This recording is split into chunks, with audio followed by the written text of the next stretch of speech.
Mateus 9:35. Vamos ler? Vamos ler? Diz assim a palavra do Senhor. E percorria Jesus todas as cidades e aldeias, ensinando nas sinagogas deles, e pregando o evangelho do reino, e curando todas as enfermidades e moléstias entre o povo. E vendo a multidão, teve grande compaixão deles, porque andavam desgarrados e errantes, como ovelhas que não têm pastor. Então disse aos seus discípulos: a seara é realmente grande, mas poucos são os ceifeiros. Rogai, pois, ao Senhor da seara, para que mande ceifeiros para a sua obra. Diga amém. Esse texto fala sobre Jesus fazendo uma analogia de um campo, de uma plantação, e que nessa plantação ela estava pronta, né? Era um campo que foi plantado, que foi semeado e foi regado, e agora esse campo ele estava pronto para ser feita a colheita. Só que para colher um grande campo é necessário que haja ceifeiros, pessoas que vão fazer a colheita, vão recolher, seja um campo de milho, seja um campo de trigo, né? Seja um campo de soja, e eles precisam fazer esta colheita, colher todos esses frutos, né? E nós vemos que essa analogia, esse parâmetro, essa história que Jesus estava contando, ele estava relacionando isso ao reino de Deus, ao reino do céu, né? E este campo era o mundo, e no mundo estava num processo de ter sido regado, de ter sido semeado, e o Espírito Santo estava ali agora pronto para fazer uma grande colheita, colher os frutos, colher as vidas, as pessoas que estão lá perdidas e precisam ser colhidas, precisam ser resgatadas.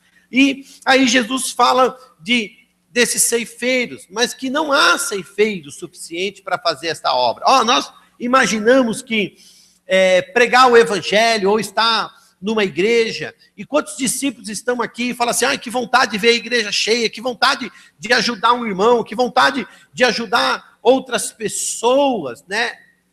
Marcos, se você quiser ficar em paz, pode ficar tranquilo, viu? Não precisa, não, fique em paz. Sente ali, eu vi que você estava sentado ouvindo a palavra. Fique tranquilo. Né? Às vezes ele não precisa, porque às vezes ele acha que vou lá ajudar o pastor, porque ele precisa, ele quer. Não, mas fique tranquilo, fique em paz no seu coração, tá?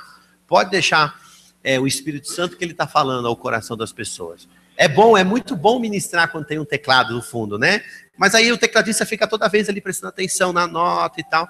Então, vamos deixar o irmão Marcos poder ouvir uma palavra também, amém? E aí, o Espírito Santo, ele está impelindo os nossos corações e dizendo: tem um grande campo, uma grande colheita para ser feita, mas nós precisamos de homens e mulheres que possam fazer essa colheita, possam trabalhar nesta obra, possam resgatar. E nós imaginamos muitas vezes e achamos que orando a Deus, clamando, jejuando, pedindo a Deus que irmãos ou famílias ou pessoas possam estar na igreja, possam vir à igreja. Mas não é bem assim, porque esses frutos, eles já foram regados, estão prontos para serem colhidos. Então o colher não é só pedir para que os frutos venham, eles precisam ser colhidos, eles precisam ser pegos, eles precisam ser apanhados. E como nós fazemos isso? Levando a palavra do Evangelho. Nós vemos lá em Mateus capítulo 28, versículo 19, Deus falando sobre a grande comissão. O que é a grande comissão? É uma missão, o qual eu e você fomos chamados para sermos enviados. E Jesus disse lá: ide e fazei discípulos de todas as nações. Então Deus tem um campo para que esse campo seja colhido. Deus tem um processo de resgate para resgatar e chamar as vidas e transformar essas vidas. Mas Deus precisa que homens e mulheres que já foram uma vez resgatados e colhidos possam fazer esse processo. Homens e mulheres como eu e você, possamos, pessoas que muitas vezes nós imaginamos, mas eu não tenho capacidade para isso, mas eu não sou preparado para isso. Nós estamos preocupados com ser preparado para uma obra que o preparo ele vem do céu, ele vem de Deus, claro. Não quer dizer que Deus vai nos capacitar, que eu não vou me esforçar para o trabalho. Deus vai lhe dar capacidade, como daria a um agricultor. Vai dar a esse agricultor força de vontade, vai dar a ele força física, vai dar a ele ferramentas para serem utilizadas, mas ele terá que fazer o trabalho de colher, e se ele for colher errado, muitas vezes ele vai estragar o fruto, e aí entra o nosso processo. Não é que nós não precisamos nos capacitar, é que agora, no exato momento, Deus precisa de você para fazer esta obra. No seu caminhar, na sua caminhada, na sua partida, o preparo virá. Virá primeiramente um preparo básico, depois um mais intensivo, e o andar do dia a dia vai te ensinar e vai te levar a viver o sobrenatural. E Deus vai capacitar você. Posso ouvir um amém? Porque Deus diz assim: eu capacito aqueles do que chamei. Deus capacita todo aquele que foi escolhido. Posso ouvir um amém? Amém. O que é ser um discípulo de Jesus? Pergunte para a pessoa que está ao lado de você. O que é ser um discípulo de Jesus? Veja o que Jesus nos ensinou em Mateus capítulo 16. Mateus 16, 24. A palavra de Deus diz assim, disse Jesus, então disse Jesus aos seus discípulos. Mateus 16, 24. Se alguém quiser vir após mim, renuncie-se a si mesmo. Tome sobre si a sua cruz e siga-me. Porque aquele que quiser salvar a sua vida, perdê-la-á. E quem perder a sua vida, por amor de mim, disse Jesus, achá-la-á. Pois que aproveita o homem ganhar o mundo inteiro, se perder a sua vida. Ou em outras traduções, se perder a sua alma. Ou que dará o homem em recompensa da sua alma? Então, o discípulo de Jesus, ele precisa ter um posicionamento diante de Deus. E o primeiro posicionamento é a renúncia.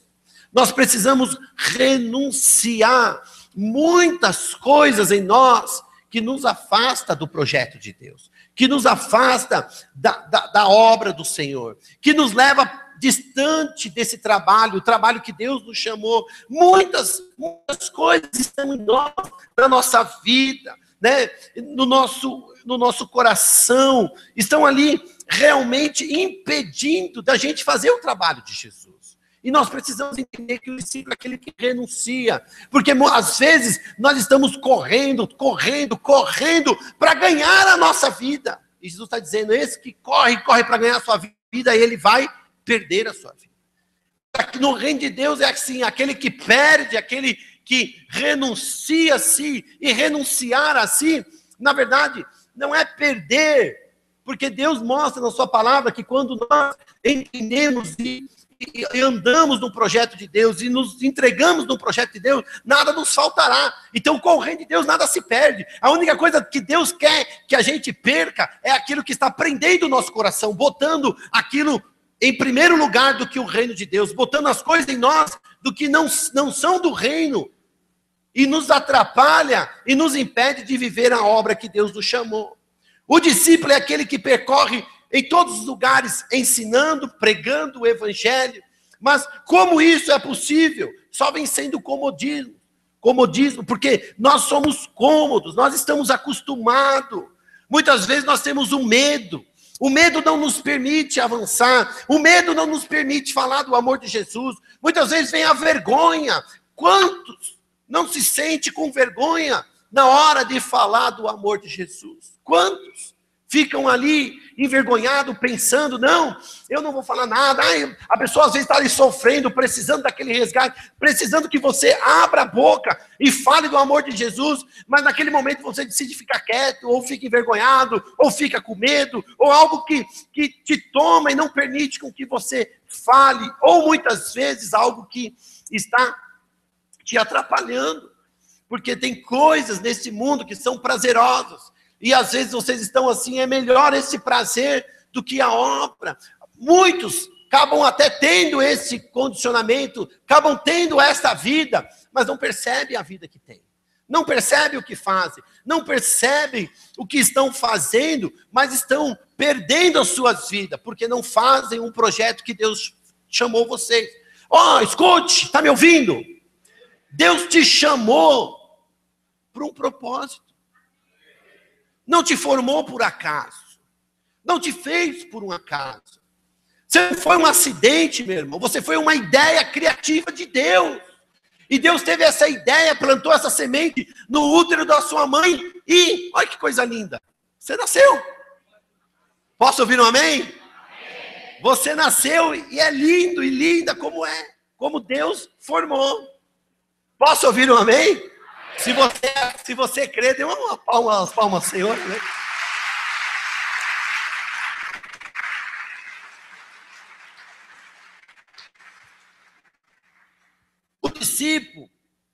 O discípulo é aquele que busca, primeiramente, o reino de Deus e a sua justiça. Buscar primeiramente o reino de Deus, e nos ensinou Jesus. O que é buscar primeiramente o reino de Deus? É ter isso em primeiro lugar nas nossas vidas. Não é somente querer uma coisa ou outra, né? Não é só querer a nossa vontade, como eu gostaria de fazer isso ou fazer aquilo, né? Mas o primeiro em nós, o primeiro é aquilo que a gente põe como objetivo principal na nossa vida. O primeiro em nós é aquilo que a gente olha todos os dias, tem como foco, tem como alvo. E nós imaginamos, bom, esse é o meu alvo, esse é o meu objetivo, esse é o meu foco. Mas muitas vezes o nosso foco fica ofuscado. Tá certo isso? Minha professora? É a minha esposa. Tá certo isso? Amém. Estou mandando bem no português, né? O doutor que me perdoe, né? Tem bastante advogado na igreja. Cadê a doutora Kézia? Está aí também ou não? Não, né? Hoje não. Mas tem um doutor lá. O doutor Alexandre não está aí não, né? Cadê o doutor Alexandre? Também. Mas aqui o pastor tem que dobrar, né? Tem que estudar. Esses dias eu falei, conversando com a Kézia, eu falei, vou ter que fazer um curso de português. Tem muita gente sábia lá na igreja. Você fica errando o português, o nós vai, nós vem, né, amor? Não pode, né? Não pode. Mas tem muita gente, voltando, pelo amor de Deus. Para de gracinha. Vamos ficar focado. Focado. Muitas vezes o nosso foco está ofuscado. Nós estamos perdendo. Nós não sabemos o que queremos, não sabemos qual é o passo que nós devemos dar. Porque muitas coisas estão na nossa vida nos tirando do verdadeiro propósito. E Jesus diz, primeiramente, como primícia, você deve buscar o reino de Deus e a sua justiça. E eu vou dizer uma coisa, porque muitas vezes você põe no seu coração assim, mas o que é esse primeiramente o reino de Deus? O que faz parte do reino de Deus? A sua família faz parte do reino de Deus. A sua família faz parte do projeto de Deus. A sua família faz parte do plano de Deus, do reino dele. A sua casa, a sua família. Mas tem muitos aqui que esqueceram da sua família, esqueceram da sua casa. E quando eu falo família, eu não falo só de marido, mulher e filhos. Eu falo de tudo, de todos os familiares que estão ao seu lado, ao seu redor, que agregam o seu conjunto. Que você, quando sente, fala assim, nossa, que reunião linda, um aniversário de alguém, um aniversário da mãe, da avó, não sei, quando reúne aquele monte de gente. Aí você olha todo mundo e fala assim, nossa, que família grande. Quantos já passaram por isso? Então, essa é a sua família. E você tem um projeto. Buscar primeiramente o reino de Deus, ou seja, a salvação da sua família. Quantos precisam e devem buscar a salvação da sua família? Quantos já desistiram dessa salvação? Não conseguem, não projetam, não focam, não olham para isso. E não se converte os familiares. Por que não se converte? Porque está ofuscado a nossa visão. A nossa visão ela está embaçada. Perdemos, não sabemos o real propósito de estarmos aqui na igreja. Não sabemos o real propósito de sermos cristãos. Vocês são crentes? Vocês são cristãos? Amém ou não amém? Eu acredito. Pela fé. Mas ser cristão tem propósito. Ser cristão tem foco. Ser cristão tem tarefas. E uma tarefa, como nós já começamos dizendo, é a renúncia. Renunciar a tudo aquilo que te leva para distante de Deus. Muitas coisas nos levam para distante de Deus. Muitas coisas. O dinheiro, às vezes, nos leva para distante de Deus. Ah, pastor, então quer dizer que eu tenho que ser dinheiro? Não, filho. Você tem que ter um coração rendido a Deus, para que Ele te dê muito dinheiro. Mas que o dinheiro não te leve para longe de Deus. Porque tem gente assim, que não pode ter quase nada, né? Porque tem gente que não tem nada. E quando ganha alguma coisa, acha que tem tudo. E se afasta, perde o foco, perde o caminho. E não pode.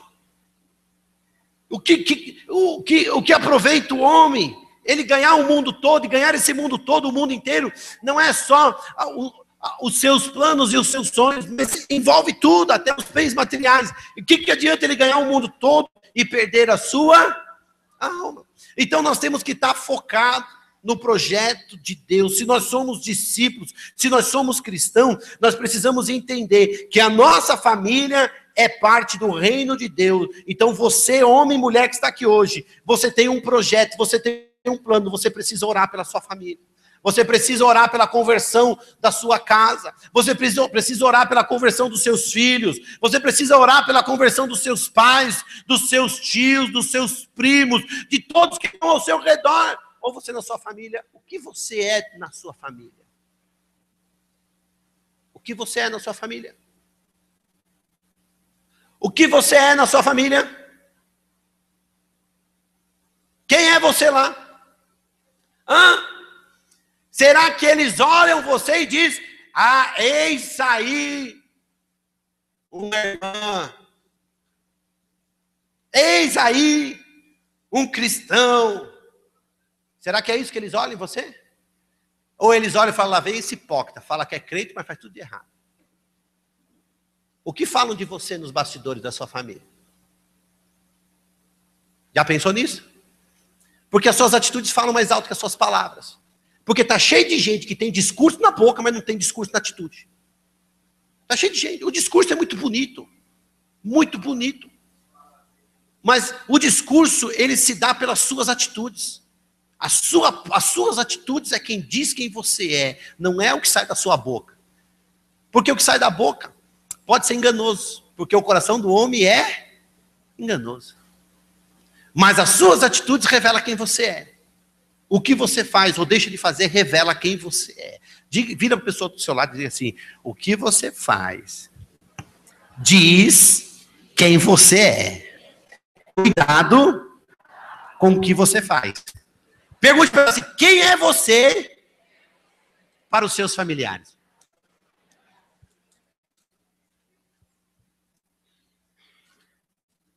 Alô? O reino de Deus faz parte, é a sua família. Buscar o reino de Deus é não desistir dos planos e dos projetos e dos propósitos de Deus para a sua vida. Porque tem gente que desiste muito fácil. Tem gente que qualquer vento, qualquer prova, qualquer circunstância: mas pastor, eu sou crente, eu sou cristão, eu me converti, agora eu sou batizado, já fui para o encontro, já fiz até escola de líderes, eu tento ser fiel nos dízimos. Que alguns tentam. Alguns nem são. Alguns estão se esforçando, né? Mas de que adianta? Se as nossas atitudes não condizem com essa realidade. Nós precisamos entender os planos e os projetos de Deus para nossas vidas. Quando nós entendemos o porquê que eu fui chamado para o reino de Deus, o porquê que você está participando do reino de Deus, o porquê você está ouvindo esta mensagem esta noite, as nossas vidas serão transformadas. Os nossos valores serão transformados. O propósito dentro de nós muda. Porque o valor não está naquilo que se pode comprar, mas naquilo que se crê. O valor está naquilo que a gente crê. E no que você crê. O projeto de Deus faz parte do reino de Deus. Primeiramente, o reino de Deus. Então, você precisa saber para que você foi chamado. Qual é o propósito de Deus para a sua vida? Você sabe qual é o propósito de Deus para a sua vida? Tem muita gente, escute, tem muita gente que só quer saber do que Deus tem para mim. O que é que Deus tem para mim? O que é que Deus tem preparado para mim? Qual é a prosperidade que Deus tem para a minha vida? Qual é aquilo que eu desejo? Qual é os meus sonhos? Deus vai me dar os meus sonhos, Deus vai me dar os meus planos, Deus vai me dar uma conquista. E às vezes você está esperando tanto essa conquista que quando o vento vem, o vento sopra, você se abala. Por quê? Porque o seu foco está errado, querido. Você só quer saber o que Deus pode te dar, quando você deveria saber o que Deus pensa a respeito de você. O que Deus pensa a respeito de quais são os planos de Deus para você. Isso você precisa conhecer. Isso você precisa perguntar todos os dias ao Senhor. Deus, o Senhor me salvou, me resgatou, me tirou do mundo das trevas. Para quê? Qual é o seu plano? Qual é a sua vontade na minha vida? É o renunciar. Todos os dias pegar a sua cruz e seguir a Jesus. Eu comecei perguntando para seguir. Tem discípulo de Jesus aqui? Foi um brado de vitória assim. Amém. Amém. Tá ligado? Porque para ser discípulo tem que cumprir. Tem que ser verdadeiro. Tem que ter isso na sua vida. Tem que ser legítimo. Tem que ter legitimidade para falar com as suas atitudes. O discípulo é aquele que observa as pessoas e sente compaixão por elas. Como nós vimos a irmã Samara aqui, ela mal começa a lembrar da moça que estava passando necessidade e chora. Por quê? Porque aquilo, qual é o sentimento dela? De qual sentimento é? Não ouvi. O sentimento é de compaixão. E nós precisamos observar e ter esse sentimento de compaixão pelas pessoas. Mas será que você tem esse sentimento de compaixão pelas pessoas? Será que você consegue olhar para o seu próximo e ver nele a necessidade que ele tem? A necessidade de conhecer a Jesus? A necessidade de ser transformado? Eu não falo de necessidades financeiras. Eu falo de necessidades espirituais. A irmã lá, ontem no projeto de Sermila, ela tinha necessidade na área da saúde. E graças a Deus, Deus tinha um discípulo lá, alguns discípulos lá, para tomar aquela mulher e levar ela para o socorro. Graças a Deus, Deus ainda tem discípulos. Posso ouvir um amém? Mas qual a necessidade é do seu irmão que está próximo de você? Muitas vezes a nossa família está necessitada. E nós não temos coragem de olhar para o nosso próximo, para ajudá-lo, para socorrê-lo. Olha aqui, não precisa abrir, eu vou ler para vocês. Evangelho de João, capítulo 15, versículo 12, Jesus disse assim: o meu mandamento é este, que vos ameis uns aos outros, assim como eu vos amei. Ninguém tem maior amor do que esse, de dar a sua vida pelos seus amigos. Vós sereis meus amigos, se fizerdes o que eu vos mando.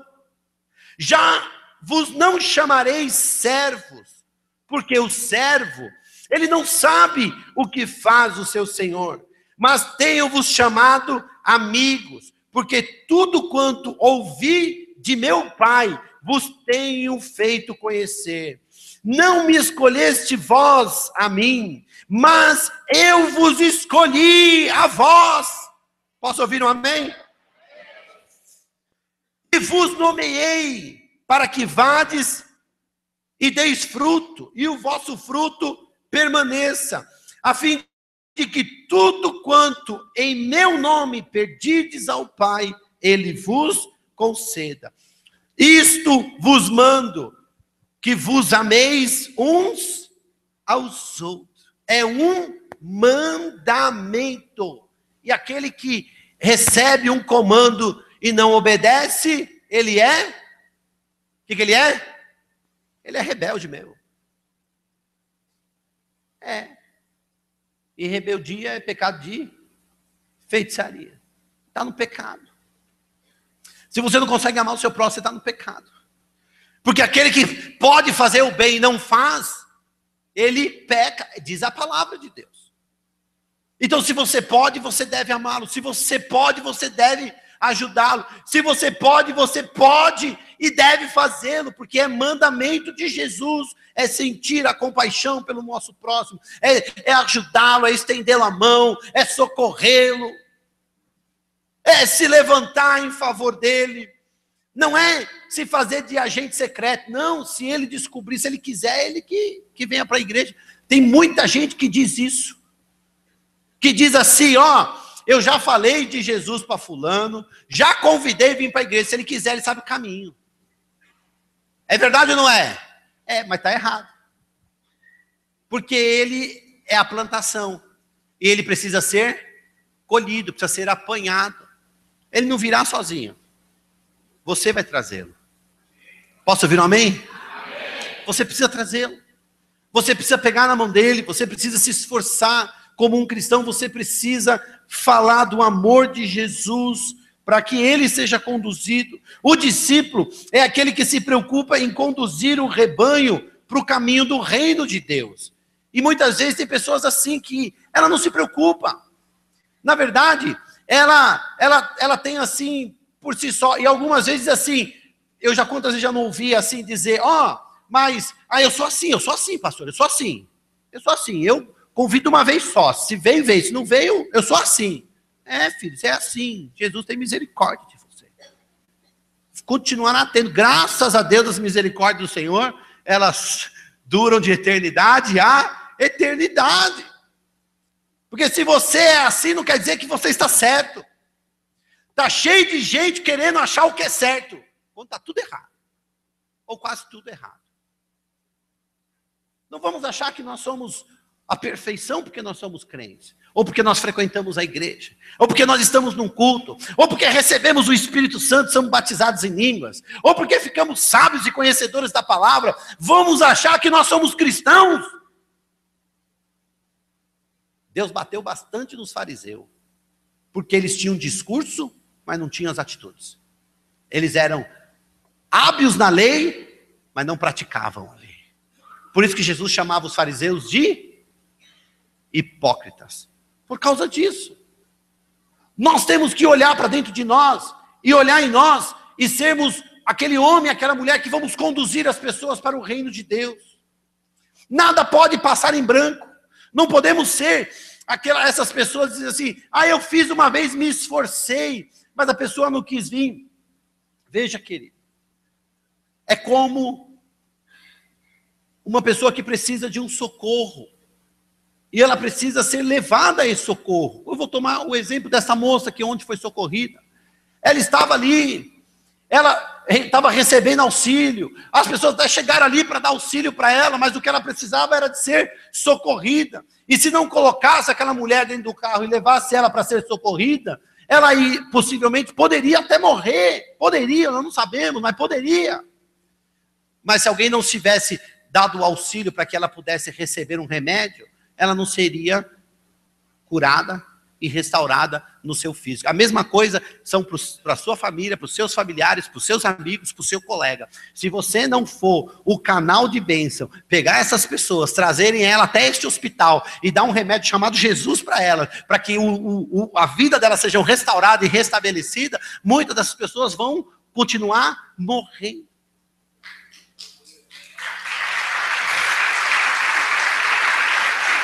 Precisamos.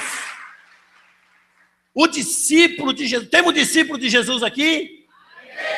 Amém. Amém. Jesus está fazendo a obra. Graças a Deus. O discípulo é aquele que exerce em seu coração o perdão. E eu quero ir lá para Mateus, capítulo 18. Vou ler com vocês. Mateus, capítulo 18.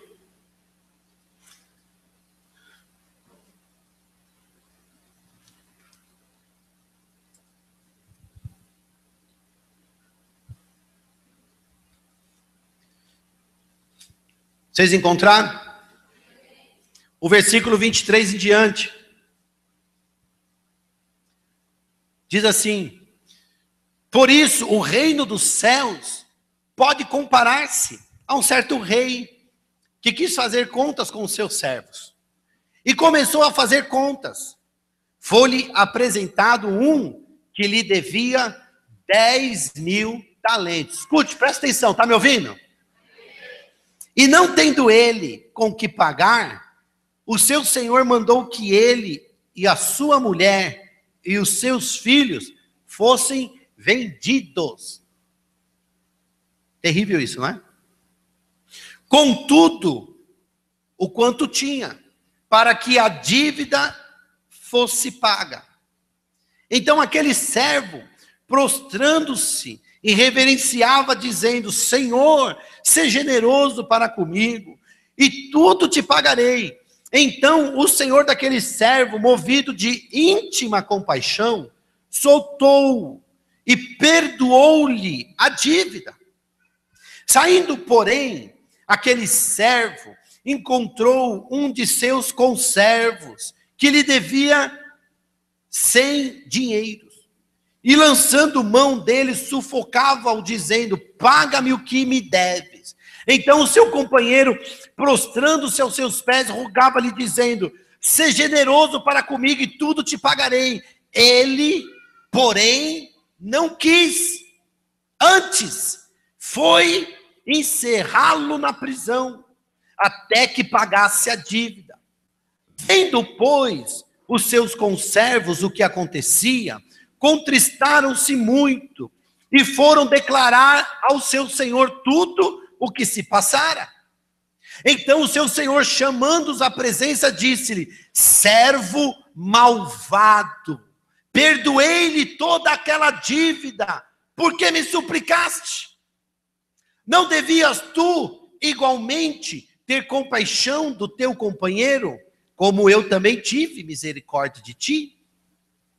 E diz a palavra de Deus, no versículo 34. E indignado, o seu senhor o entregou aos atormentadores, até que pagasse tudo o que devia. Aí Jesus termina no 35, dizendo: assim vos fará também o meu Pai Celestial, se do coração não perdoardes cada um ao seu irmão as suas ofensas. Isso é forte. Porque nós vemos aqui literalmente uma circunstância de que o verdadeiro discípulo, ele tem que liberar dentro do seu coração o perdão. Porque se não liberar o perdão, ele está preso. Está preso. Está na cadeia. Não é uma cadeia física, mas é uma cadeia espiritual. Aprisionado. E veja aqui, que nessa passagem, ele fala de um rei. Este rei, e ele está aqui ilustrando o reino dos céus. E este rei é o Senhor, o Deus poderoso. E ele vê aqui que tem um servo que lhe deve dinheiro e começa a rogar: Senhor, me perdoe, seja generoso comigo. Isso são as pessoas, os pecadores, aqueles que estavam no pecado, sujos no pecado, que não conheciam a Cristo, que quando eles chegam diante de Deus e se arrependem e pedem perdão, Deus, ele é misericordioso e perdoa os nossos pecados. Ele perdoa. Por mais trágico que seja, por mais terrível que seja, Deus perdoa os nossos pecados, quando encontra um coração arrependido. Eu não sei em que circunstância você está aqui hoje, mas Deus nessa noite quer perdoar os seus pecados. Deus nessa noite quer reatar a aliança e restabelecer a dívida que foi estabelecida na sua vida. Para acabar com toda esta dívida, para mudar a sua história, para mudar a sua jornada, para te levar mais perto dele, para que você tenha um relacionamento. Eu não sei, porque um dia eu estava assim, perdido, como um pecador, não sabia que eu tinha tanto pecado. Eu até sabia que eu fazia algumas coisas de errado, mas não sabia quantas coisas na minha vida era errada diante de Deus. Mas um dia, eu fui levado num lugar como esse, chamado igreja. E naquele dia, Deus falou comigo e mudou o meu coração. Eu abri o meu coração e entreguei a minha vida a Jesus. E Ele mudou a minha história. Daquele dia em diante, todas as coisas foram diferentes e se tornam diferentes. E a cada manhã, essa palavra maravilhosa de Deus se renova em meu coração.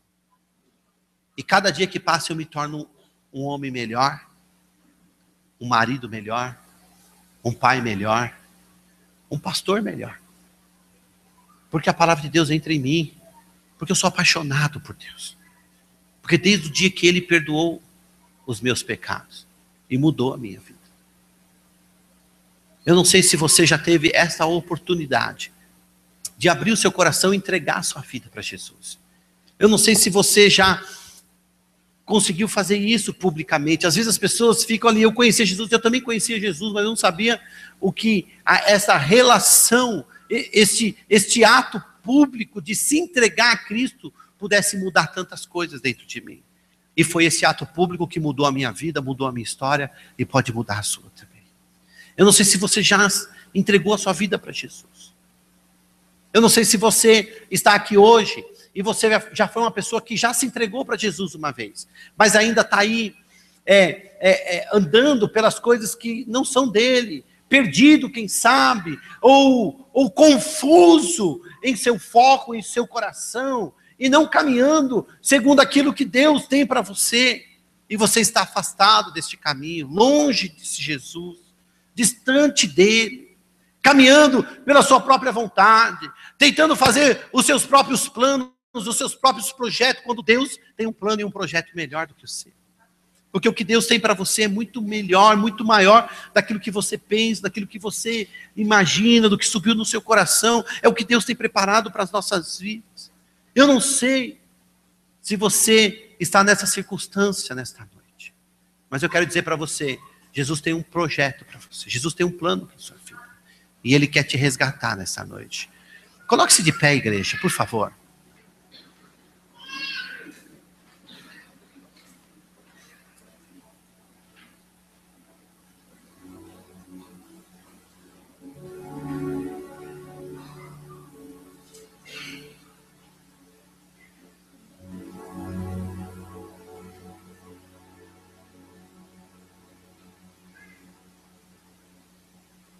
O Espírito Santo, o Espírito de Deus está falando ao seu coração nesta noite. E Ele quer salvar a sua vida. Se tem alguém que quer entregar a sua vida para Jesus, levante sua mão. Eu vou orar por você. Amém. Aleluia. Se tem alguém que quer voltar aos caminhos do Senhor, levante sua mão e eu vou orar por você.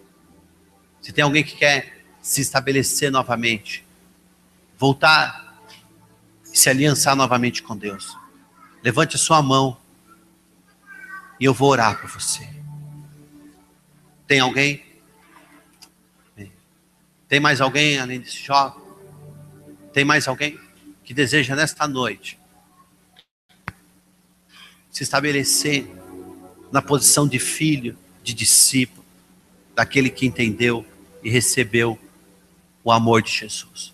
Porque Deus vai mudar a sua vida a partir de hoje. Amém. Amém.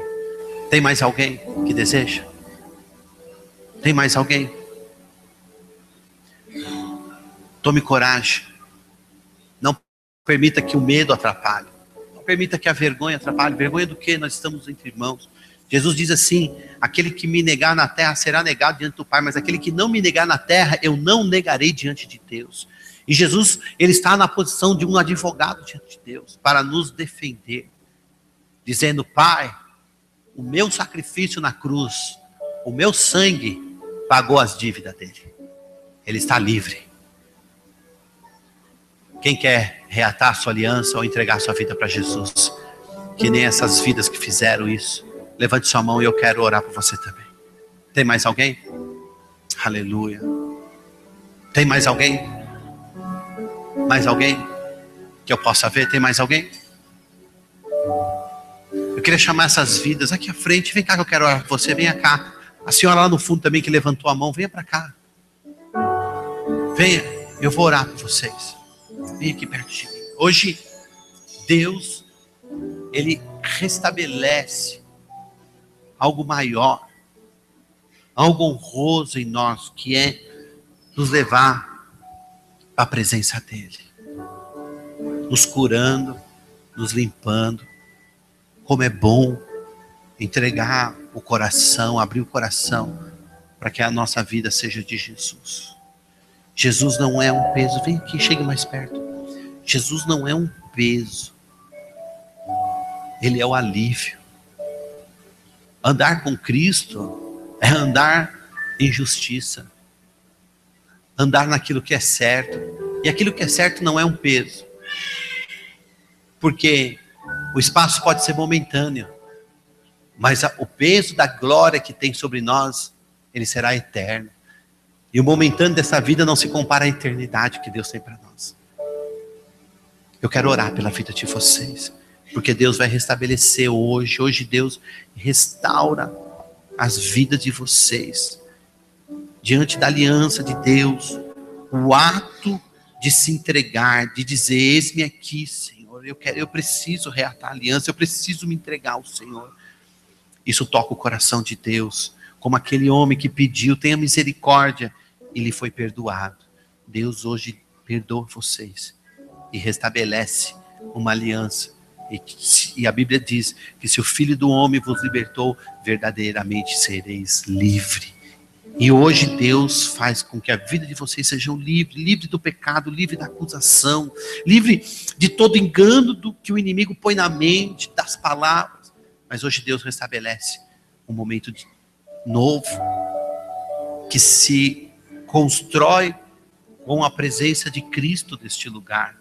E a Bíblia diz, se verdadeiramente nós estamos em Cristo, as coisas do passado são coisas velhas, elas são esquecidas, porque a partir de hoje, Deus vai fazer tudo novo, um novo amanhecer, um novo dia, uma nova história, um novo relacionamento, uma aliança diante dEle, não na acusação do que já aconteceu, porque Deus lança no mar do esquecimento. Mas hoje Deus chamou vocês para, nesta noite, dizer que Ele ama vocês. E que a aliança será reatada. E o sangue dele estará sobre a vida de vocês. Eu vou orar por vocês. Pai, em nome de Jesus, aqui estão estes filhos que se entregam ao Senhor, se rende aos teus pés, Jesus. Como é lindo, Pai. Esse é o maior dos milagres. Quando uma vida se entrega ao Senhor. Essa é a nossa paixão, Senhor. De ver homens, mulheres, jovens ou velhos, se entregando ao Senhor. Por amor, pelo teu amor com o qual o Senhor nos amou. Que o Senhor abençoe a vida deles. Que o Senhor os leve numa unção sobrenatural. E o poder do teu Santo Espírito esteja sobre eles. Assim como o Senhor diz na tua palavra, que o teu Santo Espírito vem, ele desce com força, com poder, com glória. E restaura tudo aquilo que foi destruído, ferido, machucado. O Senhor restaura, porque o Senhor não está olhando para o nosso físico, para as nossas atitudes, mas o Senhor olha para o nosso coração. O Senhor é um Deus que se quebranta por um coração arrependido. O coração destes filhos, Senhor, nesta noite, agrada o coração de Deus, porque são um coração quebrantado. E hoje o Senhor dá salvação, salvação nesta casa, salvação nesta família, a restauração de tudo que o Senhor põe hoje neste altar. Em nome de Jesus, eu abençoo estes filhos com esta unção de restauração e do poder do Senhor, em nome de Jesus. Amém. Graças a Deus.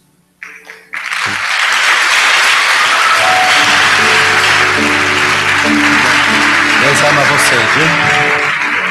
Receba, em nome de Jesus. Deus ama vocês, viu? Nós vamos só acompanhar eles para fazer uma fichinha.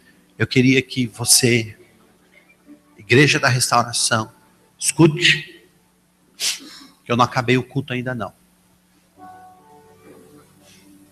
Escute.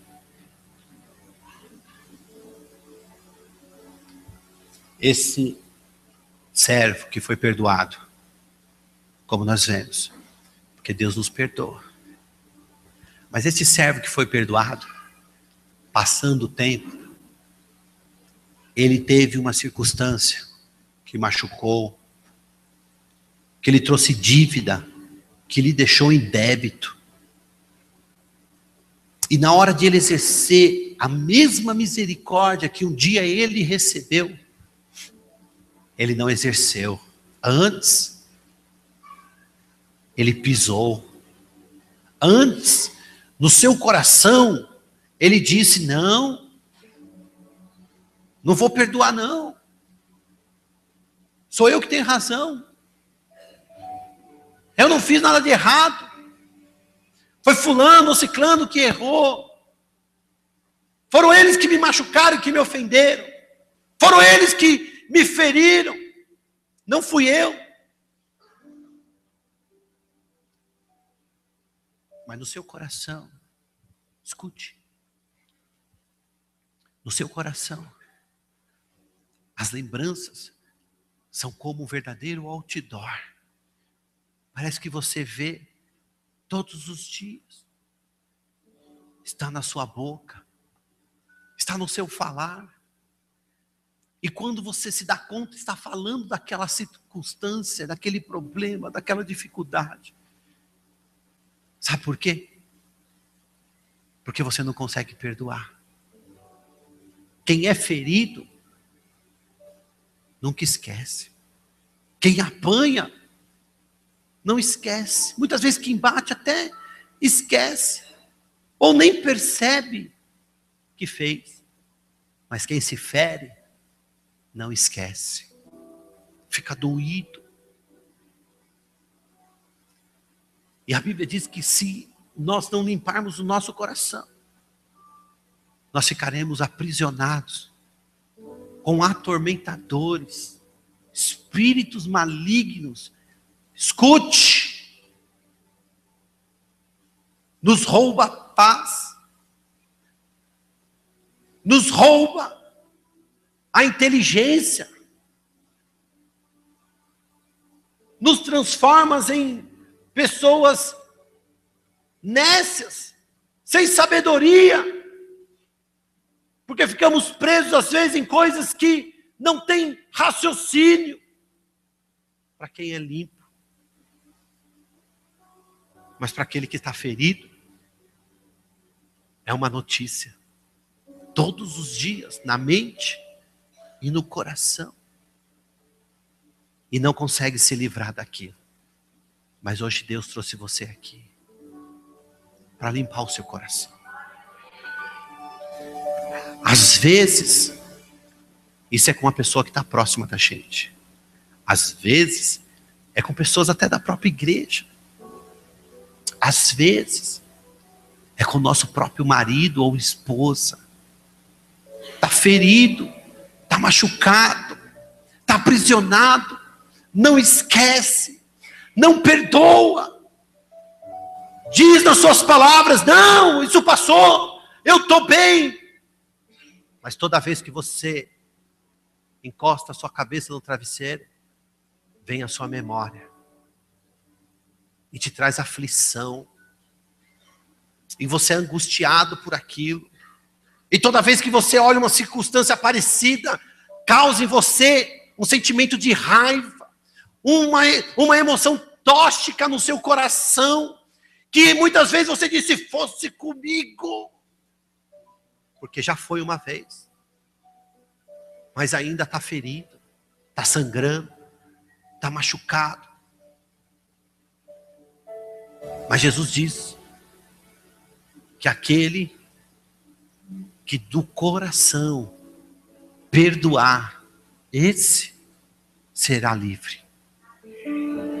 Porque ele diz que aquele que de coração não perdoar, ficará preso e aprisionado. Mas então, o oposto também é verdadeiro. Aquele que de coração perdoar, será livre.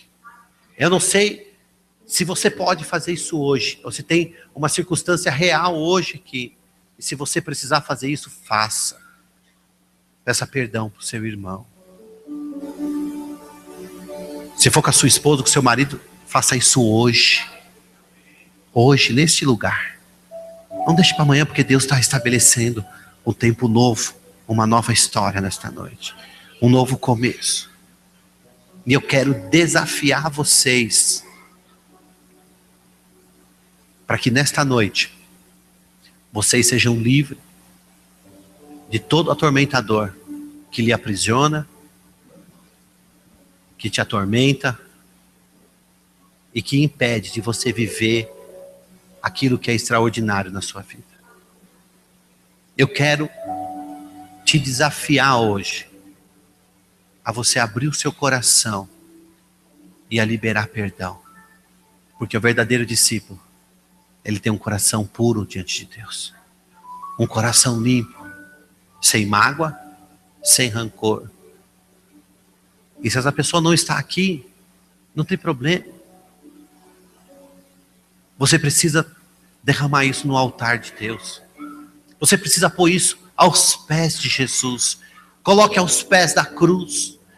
Porque quantas vezes eu já ouvi a pessoa dizer assim: pastor, eu não consigo perdoar.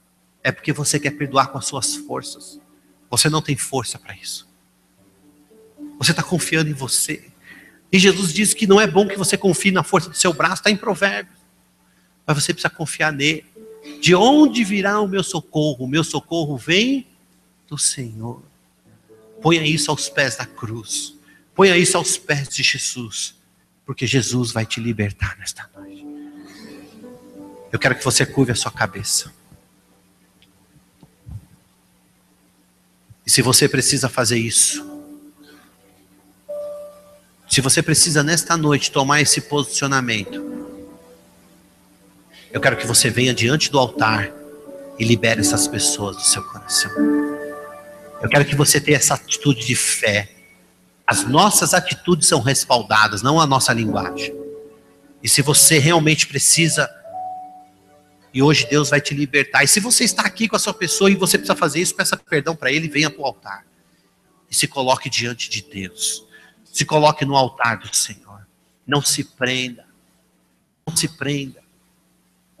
Se você precisa limpar o seu coração, hoje é a noite que Deus escolheu para te purificar. Hoje é a noite que Deus escolheu para te fazer filho, um discípulo que não será mais perturbado, que não ficará mais preso no mundo espiritual por coisas que são pequenas. Você pode, em Jesus você pode abrir o seu coração. Olha, escute, a mágoa é como um pé de erva daninha. Erva daninha é uma praga que nasce no meio das plantações. E a erva daninha, ela pode ser cortada. E quando ela é cortada, aparentemente parece que ela foi limpa e não tem mais nada de errado. O tempo passa e essa erva sobe novamente, cresce novamente, aparece novamente, porque ela não foi arrancada com a sua raiz. E assim é a mágoa no nosso coração, é a falta de perdão. Aparentemente parece que foi tudo limpo, mas está lá na raiz, e lá no fundo ainda essa raiz não foi arrancada. Mas hoje Deus vai arrancar essa erva daninha desde a raiz, com uma chave chamada perdão. E você será limpo e livre nesta noite. Se você está ouvindo Deus falar com você, não fique no seu lugar. Deus quer limpar o seu coração. Deus quer te curar. Deus quer transformar a sua vida. O Espírito Santo me diz que você está indiferente diante dele nesta noite. Não é diante de pessoas, nem do pastor que aqui vos fala. Mas o Espírito Santo me disse assim, diga que tem pessoas que estão indiferentes diante de mim, mas eu as amo da mesma forma. Eu a quero libertar nesta noite. Não se prenda aí no seu lugar. O Espírito Santo está aqui. E Ele vai curar o seu coração. Ele te ama. Ele conhece. Ele conhece o seu andar. Ele conhece a sua vida. Ele conhece o seu coração. Ele estava lá quando tudo ocorreu. Ele viu, presenciou. Ele sabe o quanto ferido e machucado está o seu coração. Mas hoje Ele vai renovar a sua vida. E um novo tempo será restaurado em você. Se renda agora aos pés de Jesus. Nós vamos cantar um louvor. E se você ainda está pensando se deve vir a esse altar, que o Espírito Santo toque ao seu coração. Porque as nossas atitudes públicas tocam o coração de Deus. Quando nós nos rendemos ao Senhor Jesus, o Senhor Jesus tira de nós toda a vergonha. O cego de Jericó, ele não hesitou em pedir socorro a Deus. Ele clamou por socorro. E publicamente, Deus perdoou e tirou aquela capa, que era a capa do mendigo. E quando nós estamos com o nosso coração ferido e não perdoamos, nós somos como mendigos espiritualmente, carregando sobre nós uma capa da vergonha. Mas Jesus hoje vai tirar essa capa da sua vida. Você precisa se posicionar diante de Deus. Enquanto nós cantamos este louvor, e eu espero que o louvor tinha separado um louvor bom agora, adequado. Enquanto nós louvamos ao Senhor, o Espírito Santo vai tocar o seu coração e vai te curar nesta noite. Ele está aqui. Aleluia. Louvemos ao Senhor. Não consigo ir além do teu olhar. Tudo que eu consigo é imaginar a riqueza que existe dentro de você. O ouro eu consigo só admirar, mas te olhando eu posso a Deus adorar. Sua alma é um bem que nunca envelhecerá. O pecado não consegue esconder a marca de Jesus que existe em você. O que você fez ou deixou de fazer não mudou em isso. Deus escolheu você. Sua raridade não está naquilo que você possui ou que sabes fazer. Isso é mistério de Deus com você. Você é o espelho que reflete a imagem do Senhor. Não chore se o mundo ainda não notou. É o bastante Deus reconhecer o seu valor. Você é precioso, mais raro que o ouro puro de Ofim. Se você desistiu, Deus não vai desistir. Ele está aqui pra te levantar. Se o mundo te fizer cair. Ó Espírito Santo, que o Senhor toque esses corações essa noite e libere sobre eles a tua unção, o teu poder, a tua glória e o teu sobrenatural, Senhor. Uma unção de milagre, de cura, de bálsamo.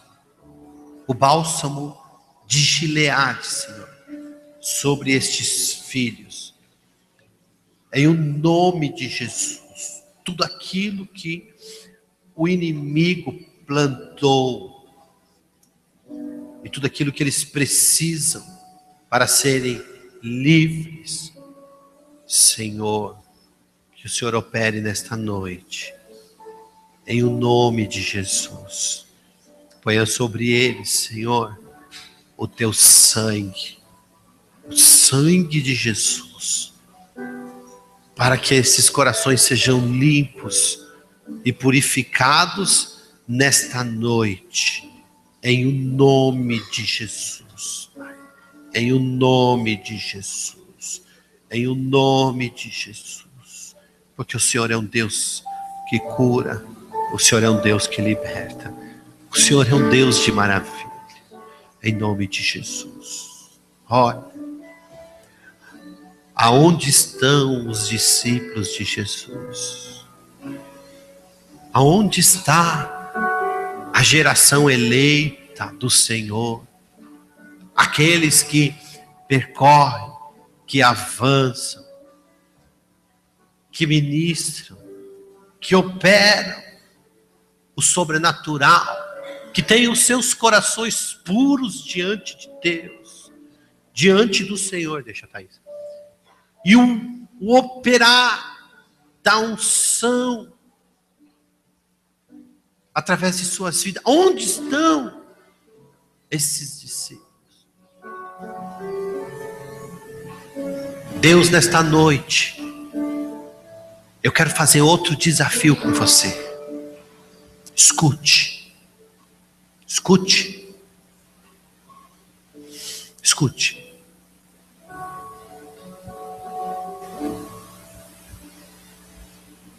Primeiramente o reino de Deus e a sua justiça.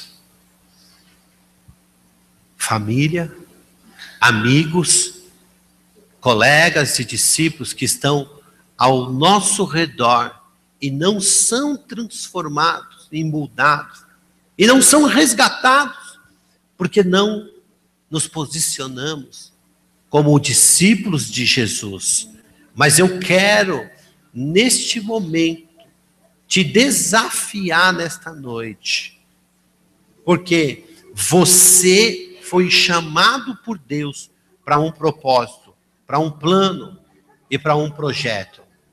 Eu quero, em nome de Jesus. Vocês estão me ouvindo? Vocês estão me ouvindo? Vocês estão me ouvindo?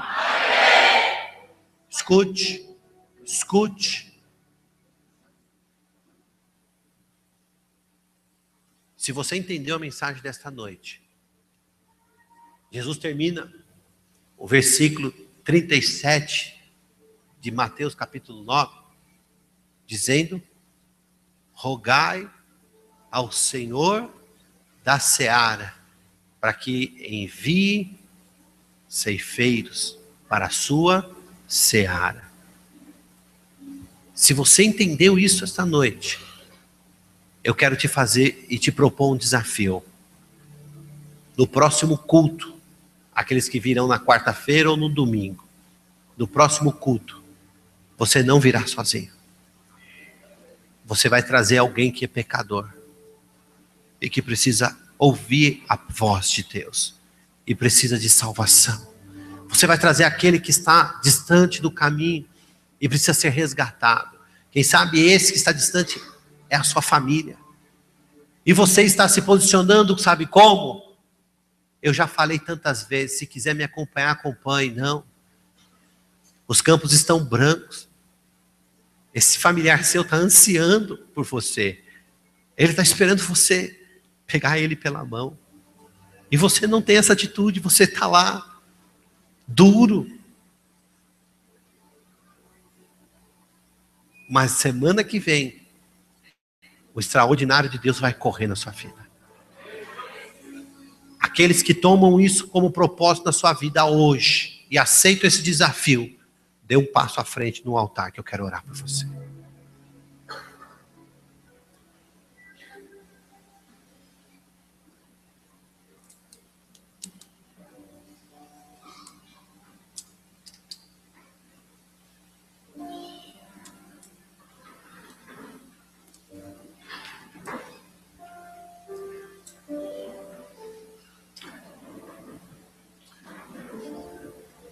Hoje Deus vai fazer um extraordinário neste lugar.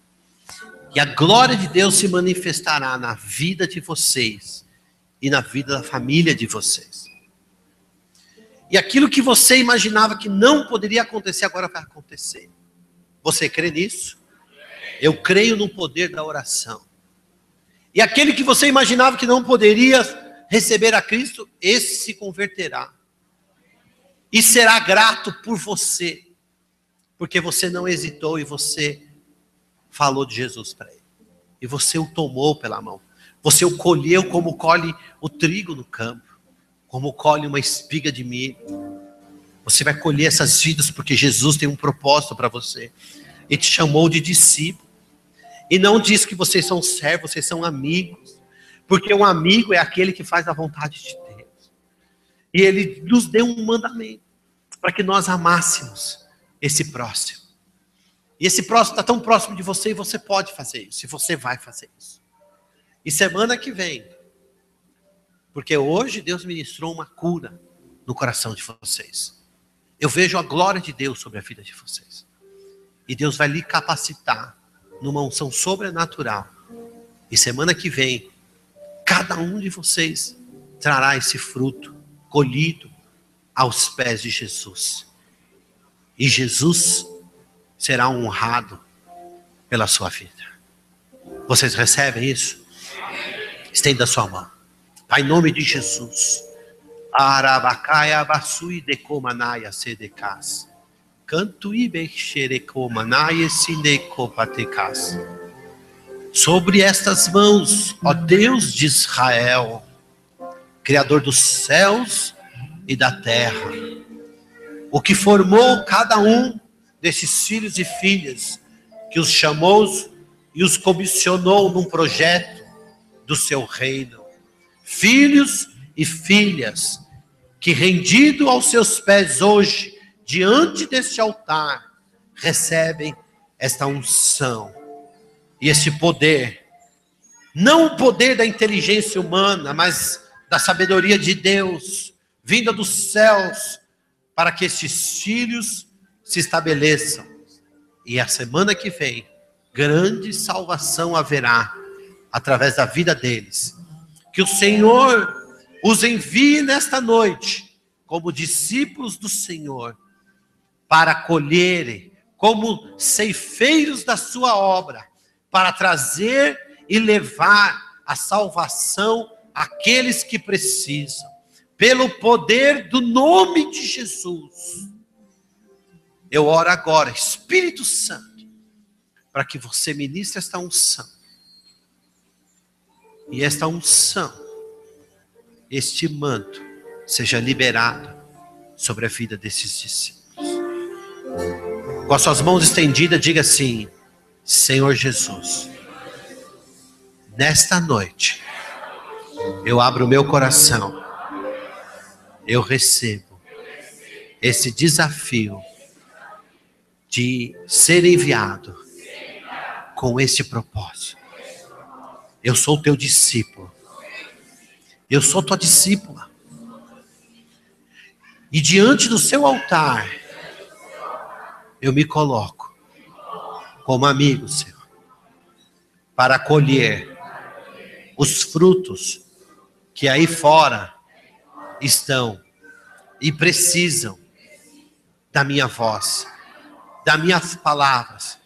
Senhor, eu não sei como dizer, como falar, mas eu lhe peço que o Senhor, no momento certo, me capacite com uma inteligência que vem do céu, que só vem de Deus, para que eu possa falar e trazer o reino de Deus sobre essas vidas.